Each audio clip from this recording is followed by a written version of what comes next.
Hello readers! Today we're going to learn about the plot of stories.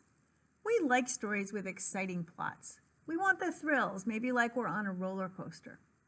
We're going to learn how a plot unfolds in a series of predictable steps that we can mark on a diagram or map.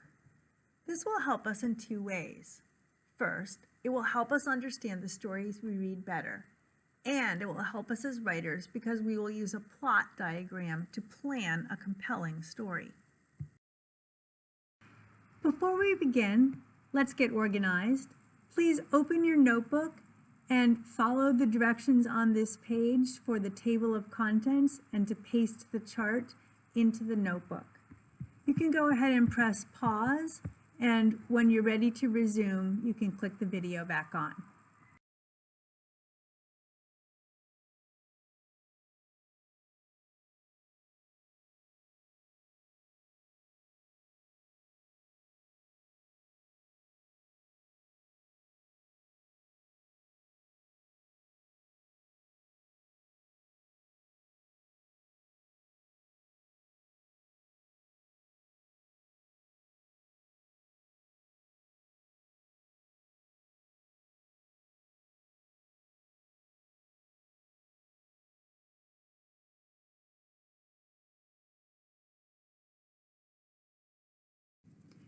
This is the basic shape of the plot diagram or plot map.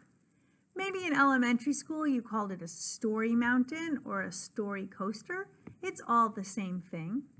And the thing you'll notice about it is that this line right here is the line that the conflict in the story follows.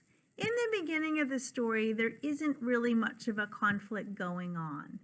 Then something happens to give the main character a conflict in the story. That conflict escalates and gets worse and worse and worse and worse and worse until finally there's a turning point and things start heading towards some kind of resolution. And finally, the conflict is over by the end of the story. So this line is the conflict. Each of these segments of the line has a different name, and we're going to ask you to learn those next. So I'm going to ask you to get your highlighters together and to look at the chart on the left-hand page of your notebook. This is the one that has the learning target that you've highlighted earlier. Readers think about how a plot unfolds in a series of episodes. You're going to take your highlighters or your pencils and you're going to color the chart along with me as we read about the different sections. I want to just remember that the conflict is here in the middle and that the conflict is what this line, this main triangle represents. So let's start with the color yellow, and we're going to highlight the flat part of the line. This is the very beginning of the story. It's called the exposition. Sometimes people call it the introduction. And it's where we learn basic information about the story. Where does the story take place? Who's the main character? And maybe what's happened before this story started that's going to create a situation with a problem for the character. But no action in the story has really happened yet. Then something happens. Right here, where the line turns, is the inciting action. Inciting means something that gets something else started. So whatever event in the story this is, it's the event that starts the conflict in this story. It gets things going. It's a very short part of the story. After that, the conflict starts to get more and more complicated. It escalates. It rises. We call this the rising action. In the rising action, there's a series of events related to the conflict that create more and more tension and make the conflict more complicated. On this story map, we often put 3 places for events, but there can be dozens of events in a novel, chapter after chapter.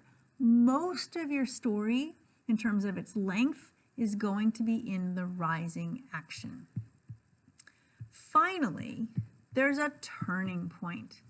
And we define the turning point as the climax of the story. The climax is the place where the conflict goes from getting worse and worse to the point where it's heading towards a resolution. So we say, what makes the conflict start to resolve? Oftentimes this is the main character realizing something or taking some new action that's going to help them make things better. After that, things start to fall into place. We call this the falling action. And on your copy of the chart, it may have been copied with an error. It may not say this language, but you should correct it if it's not correct.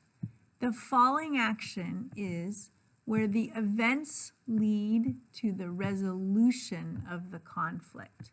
If you need to pause the video here and write in those words, you should do it.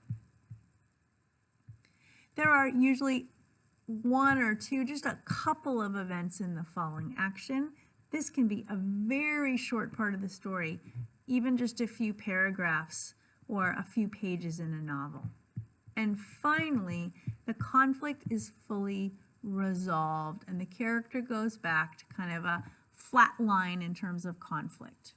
The resolution is the part where the problem is resolved or it's over. The problem isn't always solved, but at least for now, there's kind of a resting point. Sometimes the character just accepts a new situation, but it's not the same level of problem that there used to be. So we say the problem is resolved.